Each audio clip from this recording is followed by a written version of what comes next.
ئێوەی بەڕێز سڵاو لە بینەرانی NRT بە بۆنەی ڕۆژی جیهانی مامۆستایانەوە پیرۆزبایەکی گەرم لە سەرجەم مامۆستایانی کوردستان بەگشتی و مامۆستایانی ناوچە دابڕێنراوەکان دەکەم. ئاشکرایە کە ڕۆژی جیهانی مامۆستایان ساڵانە لە ڕۆژی 5 ئۆکتۆبەر دیاری کراوە. دیاریکردنی ئەم ڕۆژە دەگەڕێتەوە بۆ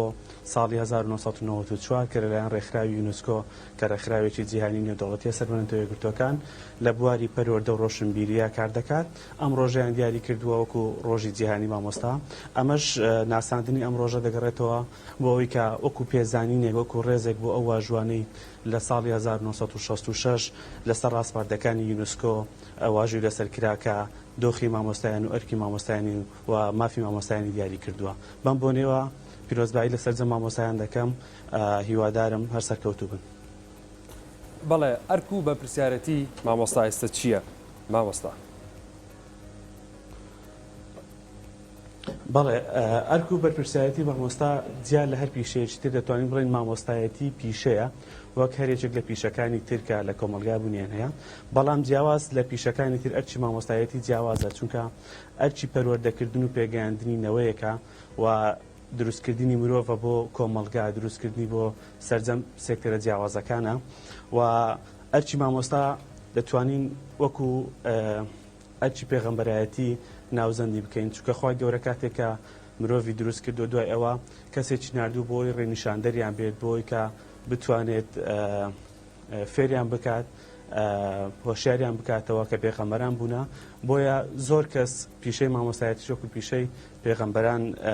ناوزەند دەکات و ئەوەی کە گرنگ بێ مامۆستا جیا بکاتەوە لە پیشەکانی تر ئەوەیە کە پیشەکەی دەتوانین بڵێن پیشەیەکی چۆنەڵی بە شێوازێکە کە هەموو کەس ناتوانێت ئەو بەرپرسیارەتێ بگرێتە ئەستۆ. ڕاستە بە ناونیشان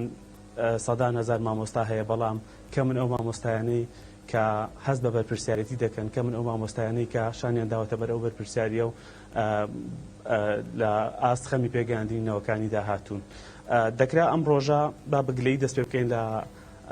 بەرپرسانی پەروەردەی و حکومەت، چونکە ئەمڕۆ ڕۆژی مامۆستایانە من دڵنیام بۆی پەراوەستخستنی یاخود پشتگوێخستنی ئەم یادا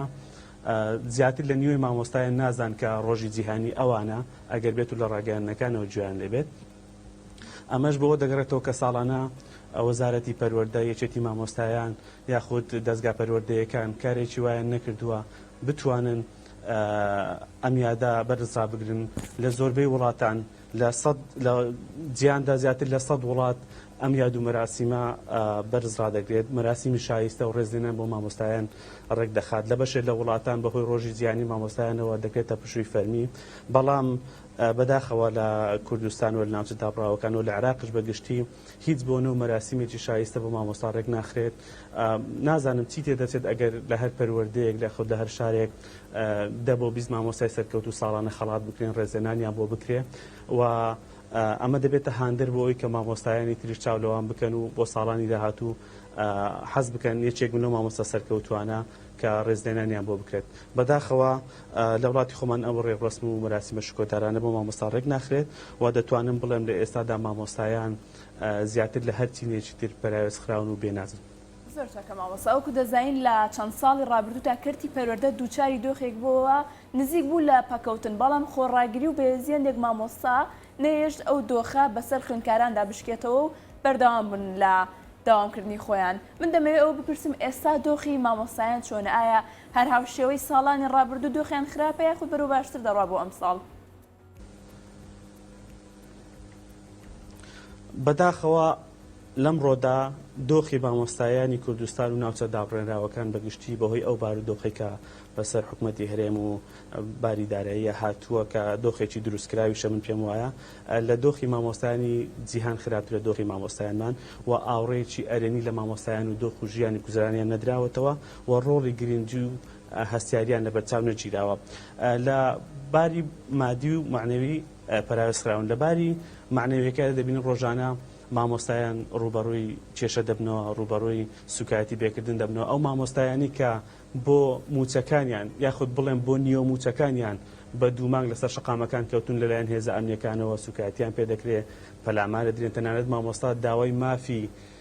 سادەتری مافی خۆی کردووە کە موچە یاخود بڵێم نیوە موچەکەیەتی بەڵام بە تێهەڵدان و بە شەق وەڵامی دەدرێتەوە کە ئەمە لەلایەنە معنەویەکەی ڕەچاوی گرنگی و هەستیاری پیشەی مامۆستایەتی نەکراوە لە بارە مادیەکەشدا ئەوە هەمومان دەزانین مامۆستا دەدۆخێکی زۆر خراپدایە بەهۆی بێموچەیەوە تەنانەت ئەمە وای کردووە کە مامۆستا نەتوانێت تەنانەت بەشێک لە مامۆستایان بە جلوبەرگێکی جوان و ڕێکوپێکەوە لە بەردەم قوتابیەکانیان دەربکەون هەرچەندە ئەم بێموچەیە یاخود ئەم کەموچەیە کاریگەری لەسەر دڵسۆزی مامۆستایان دروست نەکردووە بەڵام بارێکی دارایی خراپی بەسەر بژێوی ژیانی خانەوادەکانیان دروست کردووە. گەورە بیرمەندی عەرەب جوبران خەلیل جوبران لە وتەیەکیدا دەڵێت نیشتیمان لەسەر شانی سێ کەس دروستە بێت لەسەر بەرپرسیارەتی سێ کەس دروستە بێت یەکەمیان ئەگەر بێت و جوتیارێ خواردنی پێ بدات سەربازێک پارێزگاری لێ بکات مامۆستایەکش پەروەردەی بکات کەواتە مامۆستا کۆڵەگەی سەرەکی بنیادنانی کۆمەڵگەیە هەر ئەوە توانێت کۆمەڵگە پێش بخات هەر ئەوژە توانێت لە کارەکەی ئەگەر سەرکەوتو نەبێت بەو پێی کە مامۆستا کار لەسەر دروستکردنی مرۆڤەکات کار لەسەر پێگەاندنی مرۆڤەکات هەر هەڵە و کەم و کوڕێکش لە مامۆستایە هەبێت ئەوە دەرەنجام کاریگەری خراپی لەسەر خێزان پاشان کۆمەلگا پاشان داهاتووی دەوڵەتەوە دەبێت بۆیە گرنگی مامۆستا پێویستە ڕەچاو بکرێت و لە هەموو بارودۆخێکدا مامۆستا بە کەسێکی شایستەیەوە لێ بڕوانێت. باشە مامۆستای من جەنابت لە سەر میلاکی وەزارەتی پەروەردەی هەرێمیان عێراق. بەڵێ من لەسەر میلاکی وەزارەتی پەروەردەی حکوومەتی عێراقم بەڵام ئەوەی کە باسی دەکەم مەینەتی و مامۆستایانەیە ساڵانێکە بێکەوە داوام دەکەین. باشە بێگومان لای ئێوەش گرفتی دابشکردنی موچە و پلەبەرزکردنەوە هەیە؟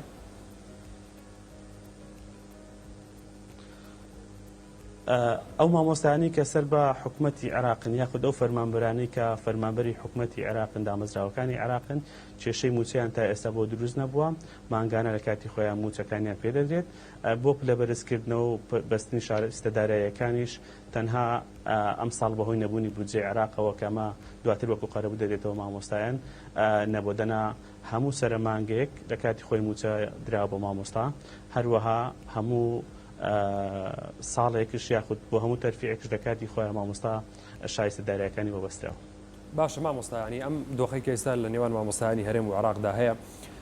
دڵنیام جەنابتان هاوڕێی مامۆستاتان هەیە کە سەر بە میلاکی وەزارەتی پەروەردەی حکوومەتی هەرێمە یعنی ئەم جیاوازیە کە لە موچەکان هەیە لە پرەبەرزکردنەوە هەیە لە مافەکان هەیە ئەنی کاریگەری ناکاتە سەر مامۆستایان سەر دەرونی مامۆستایان لەبەرەوەی کە مافی خۆیەتی ئەرکێکی قورسی هەیە لە پۆلەکان ئەمێنێتەوە چەند سعات بە پێوە ینی مامەڵە لەگەڵ قوتابیە کات مامەڵە لەگەڵ چەندین ینی بۆ تەبیعەتی جیاوازە کە لەگەڵ چەندین کەسایەتیە کە لەگەڵ دایک و باوکی قوتابیە کە ئەمە لایانی پەروەردەیی بێجگە لە فێرکردن ینی ئەمە کاریگەری ناکاتە سەر دەرونی مامۆستایانی وانە مامۆستایانی کوردستان. بێگومان کاریگەری لەسەر ژیانیان دروست کردەوە بەڵام مامۆستایان سەرکەوتوانە یاخود لێهاتوانە شانیان داوەتە بەرەو بەرپرسیارەتی هەرچەندە لەسەر حسابی ژیانی خانەوادەکەشیان بێ ئەوان دەستبەرداری خوێندنەکان نەبوونا بەتایبەتتر لە شاری کەرکووک لە خوێندنی کوردی مامۆستایان وەکو خەباتێک سەیری ئەوە دەکەن کە ڕۆڵی کورد پێ بگەێنن بەتەکی جیاوازی لە نێوان موچەکان لە نێوان حکوومەتی هەرێم و حکوومەتی بەغدا جیاوازی دابشکردنەکەێت بەڵکو جیاوازی لە بڕەکەی نیە تەنانەت ئەو مامۆستایانی کە سەر بە میلاکی حکوومەتی وەزارەتی پەروەردەی حکوومەتی عێراقشن موچەکانیان بەو شێوازە نییە کە بتوانن ژیان و گوزەرانیان دابین بکات بۆیە مامۆستا زیاتر بیر لەوە دەکاتەوە پەنا بەرێتە بەر پیشەیەکی تر کە ئەمەش لە توانای مامۆستاکە کەم دەکاتەوە هێز و توانە و کاتی مامۆستاکە مامۆستا دەبێت بۆ ئەوە بێت کە زۆرترین زانیاری بخوێنێتەوە زۆرترین زانیاری وێت پاشان بیگەینە بە خوێندکارەکانی بەڵام ئەگەر هات و مامۆستایەک بە دوای پیشەیەکی ترگەڕات توانە و کاتەکانی خۆی تەرخان کرد بۆ پیشەیە لە پێناو دابینکردنی بژێوی ژیانی ئەوە بێگومان کاتی نامێت بۆی بە دوای زانست و زانیاری بگەڕێت بەشێک لە ئەرکەکەی کەوەکو ئەرکی مامۆستایەتی لە دەستێدات ئەویش هەمووی بەهۆی ئەو دۆخ و گوزەرانەوەیە کە ئێستا وڵاتەکەمانی پێدا تێپەڕەبێت. زۆر باشە مامۆستایان لە ساڵانی ڕابردوو تاوەکو دەزانین میلاکی حکوومەتی هەرێم دووچاری کەمی موچە و زۆر جار نەدانی موچە بووەوە بەشێک لە مامۆستایان کە لەسەر میلاکی حکوومەتی هەرێم پەنایان دەبێت بۆ سەر ئەوەی کە بگوازێنەوە بۆ سەر میلاکی حکوومەتی عێراقی ئایا ئەمە کێشە بۆ خوێندنی کوردی لە کەرکووک دروست ناکات؟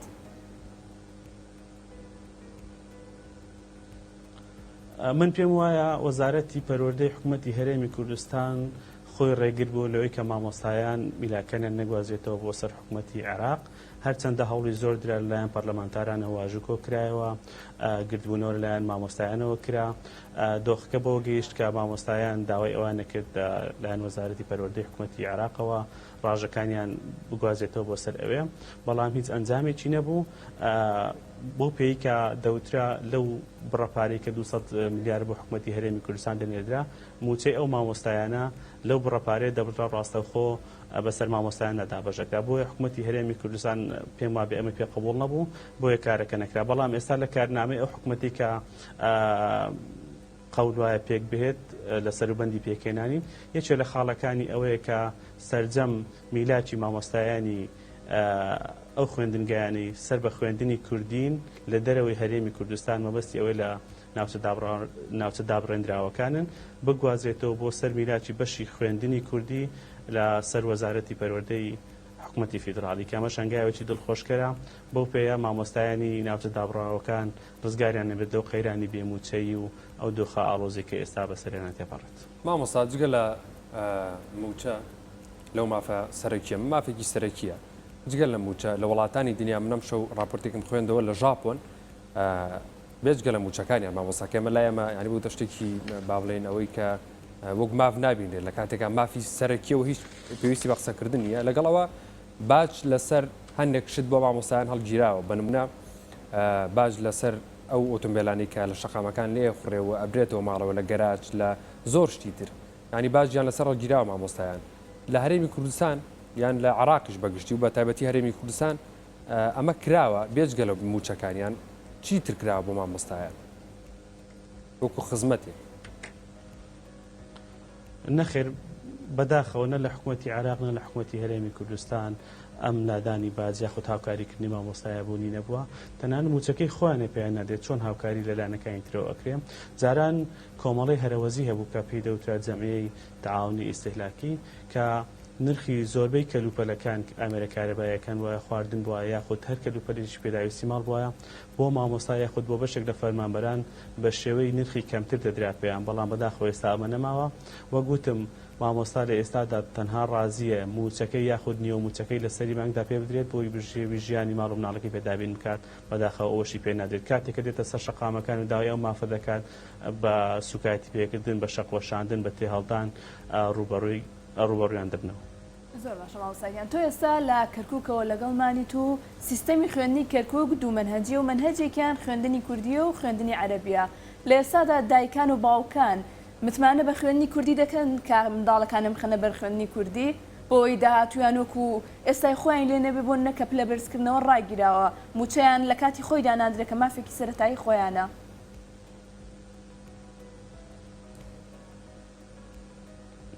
بەڵێ من پێم وایە ناردنەبەر خوێندنی کوردی مناڵانی کورد ئەرکێکی نیشتیمانیە، دەبێت ڕەچاوی ئەوە بکەین کە ئەم دۆخە تاسەروان نابێت، چەند ساڵێشتر ڕوانێ بەردەوام بێت لەوانێ لە ساڵی داهاتوو باش بێت لەوانێت چەند ساڵێکی بچێت، بەڵام داهاتووی خوێندنی کوردی لەم شارە بەگەشی دەبینم لە سەرەتای پرۆسەی ئازادی و لەلایەن کۆمەڵێک مامۆستای دڵسۆز و لێهاتووە توانراوە بایەخ بە خوێندنی کوردی بدرێت و ئەم سلکە پێش بخرێت. لە ئێستا دەتوانین بڵین خوێندنی کوردی لە شاری کەرکووک سرە ڕای هەموو ئەو کەم و کوڕیانەی کە هەیە، سەر ڕاوی کە مامۆستاکانی هەمووچەکانی پێنادرێت، سەر ڕاوی کە کەم تەرخەمی هەیە، سەر ڕای ئەوەی کە تاقیکردنەوەکانمان لەسەر سیستەمی حکوومەتی عێراق و پرۆگرامی خوێندنمان سەر بە حکوومەتی هەرێمی کوردستانە کە ئەمانە بەخۆی هەمووی خەلەلن، بەڵام لەگەڵ ئەوەشدا دەتوانین بڵێن خوێندنی کوردی لەم شارە ئاسێکی باشی هەیە. 2 ساڵی ڕابردووی لێبترازێ کە هەڵە و کەم و کوڕی لە پرسیار و تاقیکردنەوەکانە هەبووە، ساڵانی پێشتر جگە لەم 2 ساڵە خوێندنی کوردی پێشەنگ بووە لەسەر ئاستی خوێندنی عەرەبی، خوێندنی تورکمانی، خوێندنی سریانی لە شارەکەیە. بۆیە منوای دەبینم ئەرکی هەمومانە مناڵەکانمان بەرینە بەر خوێندنی کوردی. ئەگەر من گرنگی بۆ زمانە نەدە و مناڵەکەی خۆم نەنێرم تۆ نێنێت ئەو نێنێت زمانی کوردی لەم شارە بە تایبەت ئەم شارێکە خەومان دەزانین دۆخێکی جیاوازی هەیە خوێندنی کوردی بەرەو ناوچوون دەچێت. بۆیە پێم وایە ئەم دۆخە تاسەر بەردەوام نابێت، بەڵێ مامۆستاکانی بەشی خوێندنی کوردی مامۆستای دڵسۆزن مامۆستای لێ هاتوون وەک باسم کرد کاریگەری ئەم دۆخەی کە بەسەر کوردستانە هاتوو لە ڕووە ئابووری لە ڕووە معنەوەیەکەوە کاریگەری لەسەر دروست کرد، بەڵام کاریگەرێکی وانییە کە تەئسیری لەسەر خوێندنی یاخود وانەوتنەوەی ئەو مامۆستایان و دڵسۆزی ئەوان هەبوو بێت. باشە مامۆستای من ئەمە چ کاریگەرێکی لەسەر ئەم دۆخە خراپە چ کاریگەرێکی لەسەر دەرونی قوتابی هەیە لە بەرەوەی تۆی چێک لە بنەماکانی پەروەردەیەوەیە کە تۆ باسی حەق و ماف بۆ قوتابیەکان دەکەی ینی حەق و مافی تۆ چییە و چۆنە بێ حەق و مافی خۆت بسەنی لە کاتێکا مامۆستاکانیان ینی حەق و مافی خۆیان پێ نادرێ ئەمە کاریگەری چیە لەسەر لایەنی پەروەردەی قوتابی ئەمە لا ئیرادی و مامۆستامی پێ خۆش نییە بەڵام ئەمە ڕاستی و خۆی ئەیبینێ بێگومان کاریگەری هەبوو مامۆستایەک کە دەتوانێت موچە و ژیانی موچی پێ بدێت و ژیانی شایستە بۆ خانەوادەکەی دابینکات پەنابەتە بەرکاری شتکە ئەم کارە زۆر جار لەوانەیە لە دەرەوەی ژینگەی قوتابخانە بەرکەوتنی هەبێت لەگەڵ ئەو خوێندکارانەیە یاخود بە شازە لە شێوازەکان تووشی ئیحراج بوون بێ هەرچەندە کارکردنی عیبێکی تیانە بەڵام دەکرا حکوومەت بیرۆ بکردایەوە ژیانێکی شەرەفمەندانی بۆ مامۆستایان دابین کردای گوزەرانیانی باشتر بکردایە بۆی پەنیان بۆ بەر پیشەی دووەم نەبردابایە و کارە سەرچەکەیان بریتی بووە لە پەروەردەکردن و دەستکەوتنی زانیاری زیاتر و پێگەیاندنی خوێندکاران بە حەقەت چونکە خوێندکارانیش هەر کە سوکاری مامۆستایانن و لە واقع ژیانی مامۆستایان تێدەگەن بۆیە من پێم وایە خوێندکارانیش بەو ڕوحێتەوە وانەکانیان دەخوێن یاخود لە پۆلە ئامادە بوون بە جۆرێک یعنی ئەو واقعی کە لە ئێستاە ئەوانش دکچی پێ ئەەکەم بەڵام تا ڕادەیەکی کەم دەتوانم بڵم کاریگەری لەسەر خوێندنەکەیان دروست کردووە ئەوان ترسیان لە داهاتووی خۆیان هەیە ترسیان لەوەیە کە خوێندن تەواو بکەن ئەوانیش ئەگەر بێت بن بە مامۆستای خود بە فەرمانبەر هەمان ئەو چارەنووسە ڕوبەڕووی ئەوان بێتەوە ترسەکەی ئەوان لەوەیە ئەجیناوەکو خوێندن بڕواناکەم کاریگەرێکی دوای لەسەر دروست کردم. زۆر باش مامۆستاگیان جیاواز لە دۆخی مامۆستایان دەمەوێت ئەمڕۆ باسی خوێندنی ئەم ساڵی کەرکووکمان بۆ بکەی ئایا کەرتی پەروەردە ئەم ساڵ چۆن دەڕات بەڕێوە لەوێەوە و دۆخی مامۆستایان چۆنە و دۆخی خوێندن چۆنە ئایا جیاوازە لە ساڵانی ڕابردوو یاخود باشتر بووە؟ بەپێی ئەو ئامادەکاریانە بێکەوە بۆ ساڵی تازەی خوێندن کراوە هەم لەلایەن وەزارەتی پەروەردەی حکوومەتی هەرێمی کوردستان و هەم وەزارەتی پەروەردەی حکوومەتی عێراقەوە چونکە هەردوو وەزارەتەکە کاریگەریان لەسەر خوێندنی کوردی هەیە لەم شارە ڕێنمایەکانی هەردوو لە کەرکووک جێبەجێ دەکرێت بە تایبەت لە بەشی خوێندنی کوردی و ئەو هاندان و بیرە نیشتیمان پەروەری کە و پێی وایە خوێندنی کوردی لە کەرکووکە بێ سەرکەوتوو بێت چونکە ئێمە لەگەڵ نەتەوەکانی تری لەم شارە دەتوانم بڵێم خوێندنی کوردی ئەمساڵ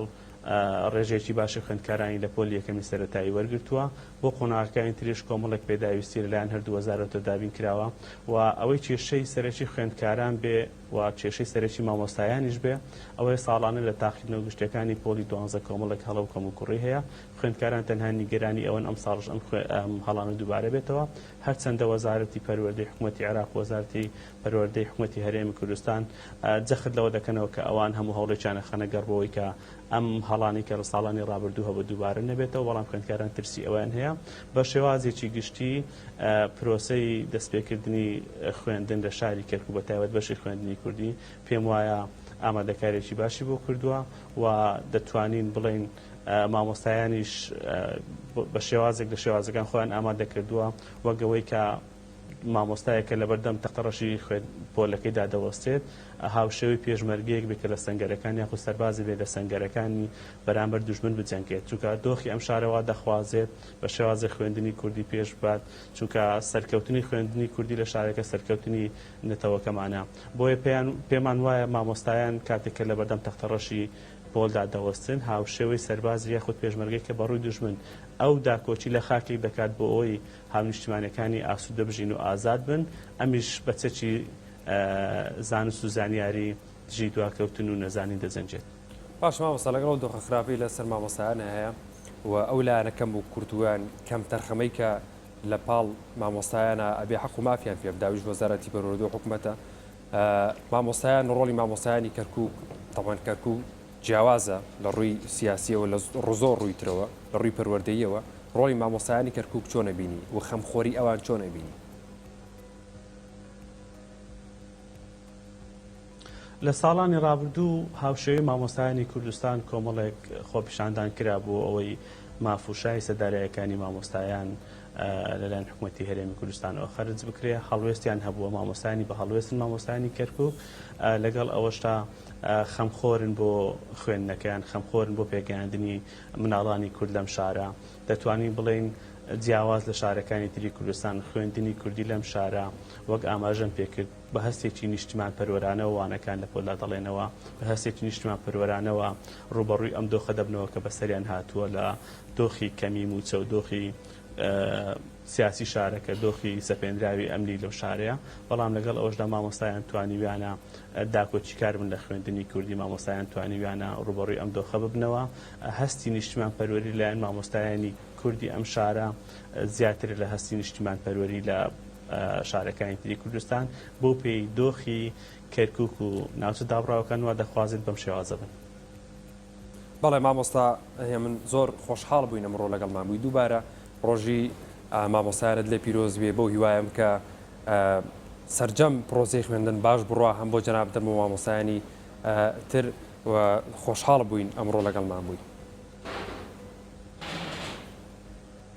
زۆر سوپاس بۆ ئەوەی بەڕێز منش خۆشحاڵ بووم سوپاس دووبارە پیرۆزبایی ڕۆژی زیانی مامۆستایان لەسەر جەم مامۆستایانەکەم سوپاس بۆ ئەوەی سوپاس بۆم دەرفەتە. زۆر سوپاس بۆ هێمن قاسم مامۆستا کە